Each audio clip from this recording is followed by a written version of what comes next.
I'm on like probation or whatever that is, so like, Is this illegal? I'm not sure. What's up? I'm in Serbia. This Balkan country has a population of just about 7 million people.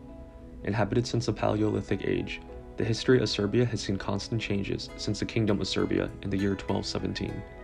Starting in 1804, the Serbian Revolution established its first constitutional monarchy. After disastrous effects of World War I, Serbia co-founded Yugoslavia with its neighboring countries, ultimately leading to the Yugoslav Wars some 30 years ago. Currently, Serbia is aiming to join the European Union by 2025 and provides universal healthcare and free primary and secondary education to its citizens. Serbia is currently ranked 64th on the Human Development Index. Some well-known Serbians include Nikola Tesla, Nikola Jokic, the #1 ranked tennis player in the world right now, Novak Djokovic, as well as the guy who started the First World War. Serbia has an upper-middle income economy, which is dominated by the service sector. While not a popular tourist destination, the capital city of Belgrade is by far the most visited location for foreign tourists. The official language is Serbian, which is the only current European language with active digraphia, or more than one alphabet for the same language. So you're going to see Serbian written in both Cyrillic and in Latin alphabets. Unfortunately, Serbia had closed all of their restaurants, nightclubs, malls, and bars for my entire stay, and I wasn't able to go to any of those. Serbia has a very underrated food scene in my opinion, and I know I was traveling during COVID, but I don't care. The most important city in Serbia by far is Belgrade, the capital, which is one of the oldest continuously inhabited cities in all of Europe. Located at the confluence of the Sava and Danube rivers, Belgrade has a metro population of 1.7 million people, about a quarter of the population of Serbia. Although all shops and restaurants were closed, there were no mass mandates, and the city streets were packed with people, which was a complete surprise and a complete change from what I've been used to with back home. Unfortunately, on my first day in Belgrade, I got a big FU from Mother Nature and was introduced to the cold Slavic winter right away. However, when the weather cleared and the sun came out, the entire city followed and walked along the promenade or through some of the beautiful streets in the city center. I was really impressed with some of the buildings and some of the architecture here in Belgrade. And I just wish that I could sit down somewhere at a cafe and just have a drink and enjoy the nice weather. The cafe culture is really big here, so there are many spots offering coffee to go, since all you could do was just walk around. I mean, it's really cool, actually. Like, we have a lot of fun. There's, like, great people out here and everything. I mean, we struggle sometimes, but... Because it's so different here, we have so many different political opinions, and we it's like not to much hang about out. politics. Yeah, it's but more we about like to life. hang out and Like, chill. completely, just life.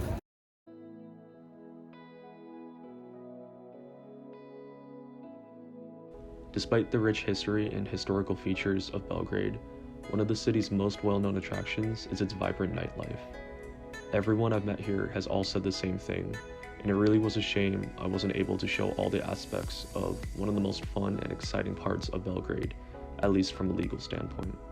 Without COVID restrictions, you would see a plethora of barges spread along the river, many open until sunrise.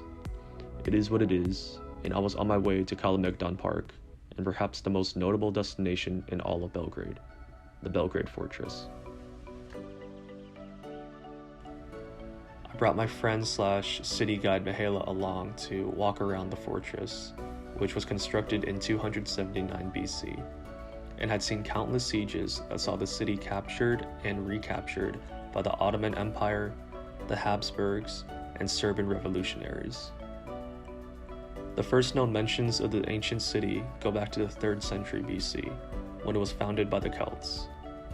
Romans eventually conquered the city, defending the land from the Goths and the Huns.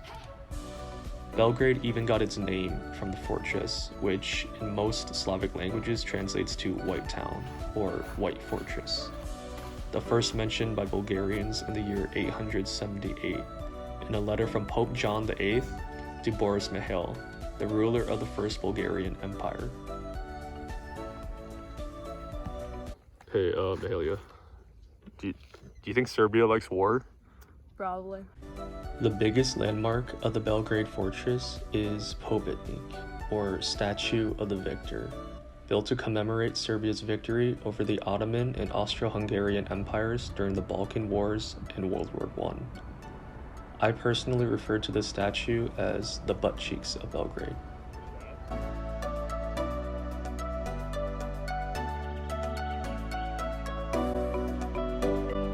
Serbia has a lot of cherry blossom trees because the Japanese embassy here in Serbia was like, hey, we have these cherry blossom trees, do you want this? And we were like, yeah, of course, Japanese, why not? So there we go.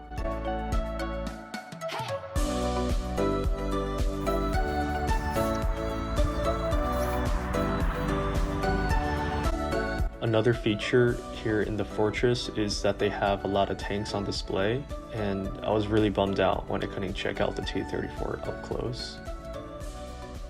We eventually decided to sit down and have lunch, which consisted of 4 bags of chips and 3 cans of beer, and just enjoy the weather that was a lot better than what it was just a couple hours before.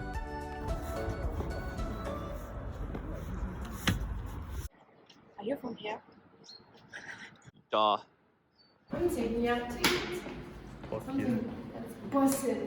About an hour and a half from Belgrade is Shabac, where I'm visiting my friend Christina. The Ottomans built the first fortress here in 1470, only to be captured by the Hungarians 6 years later. The first newspaper in the Kingdom of Serbia was printed here in 1883, and the town prospered until World War I, where Shabac had its population halved. Since then, Shabac has seen steady growth into a modern industrial city with one of the best economies in former Yugoslavia.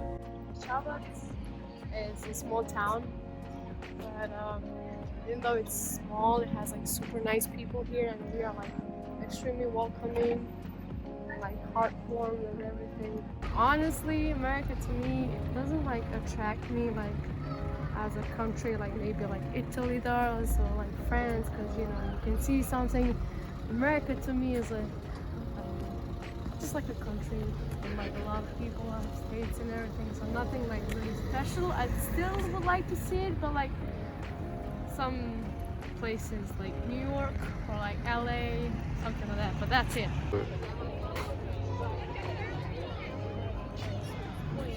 This is a smart bench. Like gathers all of the energy, and you take your phone, which it has to be iPhone, and you put it on this little thing, and it charges your phone.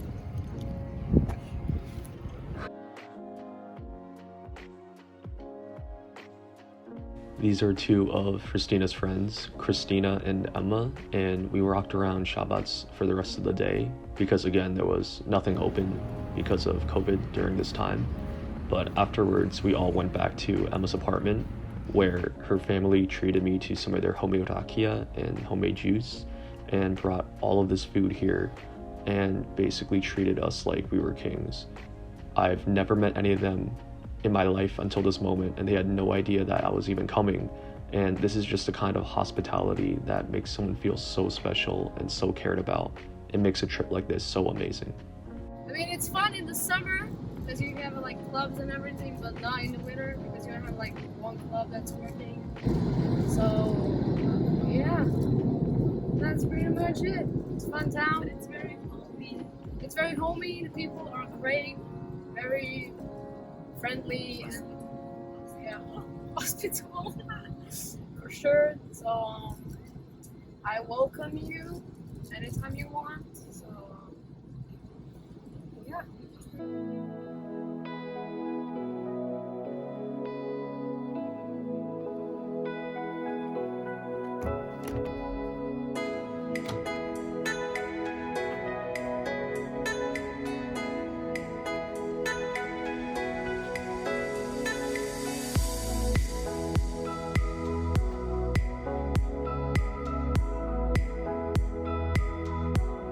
From Shabat, I took an impressive amount of bus rides and changes to Sudelica, an industrial town with lots of nature in southeastern Serbia, close to the Bulgarian border.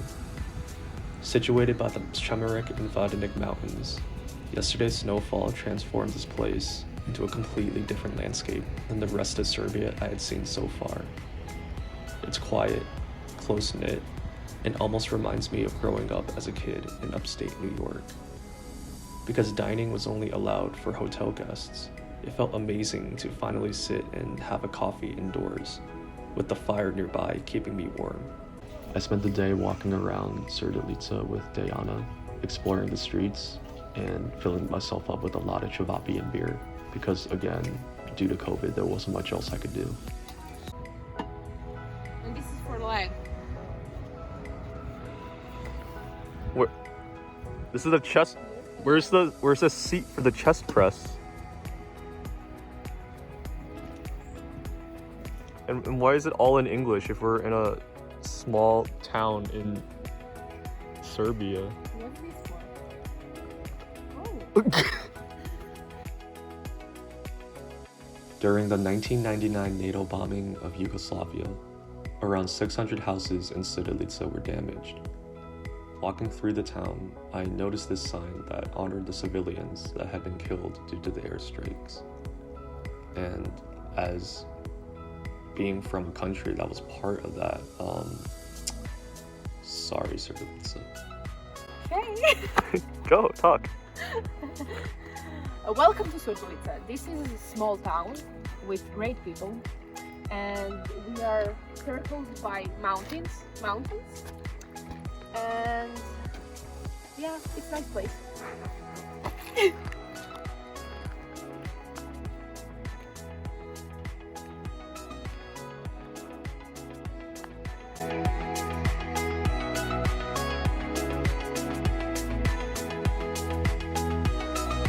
Leaving Srdelica, I was on my way to Užice, which became the first liberated territory in Europe during World War II.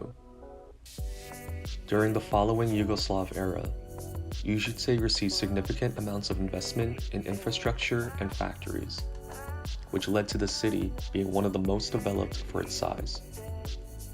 However, during the 1990s, Užice's economy shrank rapidly due to the war and instability in the region, which had been bombed numerous times by NATO forces, leading to mass protests in the main square over civilian casualties and damage to properties. The second I arrived, my friend Maria was waiting for me with some of her friends, homemade raspberry rakia, and a bottle of wine. So now all the footage here is going to be from the day after.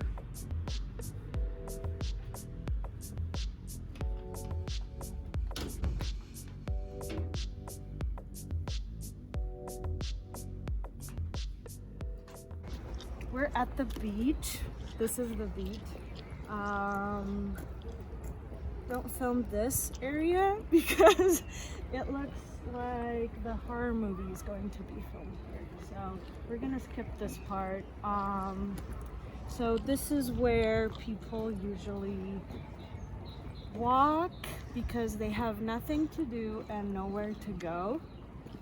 You make it sound so horrible. It's not horrible, but it's not great. So you take the little small pieces of, yes. Break it like this, right? Like smaller. Fuck, it broke off. Okay, off. No. You have to put it like in the middle. In the like middle put right it in. here? Yeah, Like this? yeah. Maria wasn't going to let me leave Užice without trying lepinja, which is bread with some stuff inside. I'm still not even sure, but it's probably the best thing that I've had on my entire trip in Serbia. And apparently, if you want it, Užice is where it's at. This is so fucking crazy. I have no idea what the fuck is in it, but it's so good. Another delicious dish is burek, which I'm having for breakfast with my friend Alexandra, and can be found in any bakery in the Balkans. Her family had no idea I was coming until midnight of the same day, but they treated me like they knew me my whole life. That's her older sister and mom grinding coffee beans so they can make me a coffee. Luckily for me, Alexandra was thoughtful enough to dye her hair in a color that I knew I would never get lost when we headed out to explore the beautiful city of Novi Sad. Novi Sad is Serbia's second largest city with about 300,000 people. Human settlement in Novi Sad can be traced back to the Stone Age, including settlements and necropolises in 5000 BC. Along with Belgrade, Novi Sad represents the largest economic and cultural hubs in all of Serbia, and was selected as this year's European Capital of Culture. The city was heavily damaged in the 1848 revolution, but was subsequently rebuilt and restored.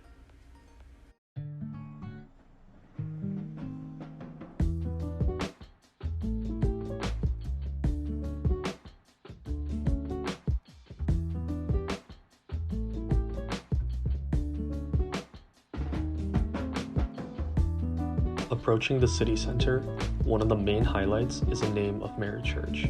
However, interestingly enough, the secret of woman is found right here in Novi Sad.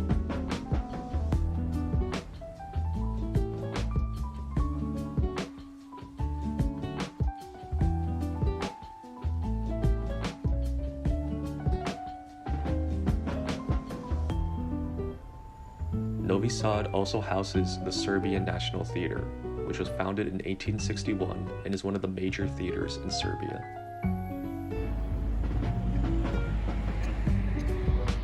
The biggest attraction in Novi Sad is probably Petrovaradin Fortress, located on the right bank of the Danube River. Construction of the present-day fortress began in 1692, although remains of an earlier Paleolithic settlement date back from 19,000 to 15,000 BC.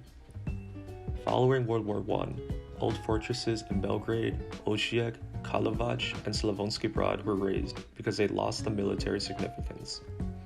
However, the engineer responsible for the destruction of the fortresses spared Petrovaradin as he deemed it too beautiful to be destroyed. One of the unique features of the fortress is the clock tower, which features reversed minute and hour hands, so fishermen on the Danube River could better see the time. Exit Music Festival is also held at the fortress, a major music fest that attracts over 200,000 in attendance from all over Europe. By the time we got back to Alexandra's apartment, I was tired and hungry, and of course her mom had prepared us a meal from when we got back. I ate so much food that day, I almost fell asleep right then and there. I was again reminded of the incredible care and hospitality of the people in Serbia. I know your mom doesn't speak any English, but I love her so much. I gave her a big hug to show my appreciation, and when it was time to leave, she gave me Serbian chocolate as a parting gift. It was time to leave this amazing country, and after 2 weeks of no masks or any distancing at all, I tested negative. While visiting a country that most Americans don't even know about, while everything is closed because of a global pandemic, I had an unforgettable time. For me, what makes a place great is the people who live there, who have grown up there and experienced the unique culture and cultural differences of each city. So whether it's downing rakia by the bottle, meeting the families of my friends, or trying to communicate with someone in Serbian, I loved it all. I'm so happy I was able to travel to such a nice country, meet so many new people, and make so many more memories. Experiences like this one is just a part of the reason why I love to travel so much. To visit a country I've never been to before, and to learn about the culture that I don't know much of from the people who actually live there is truly a blessing. So until next time, peace.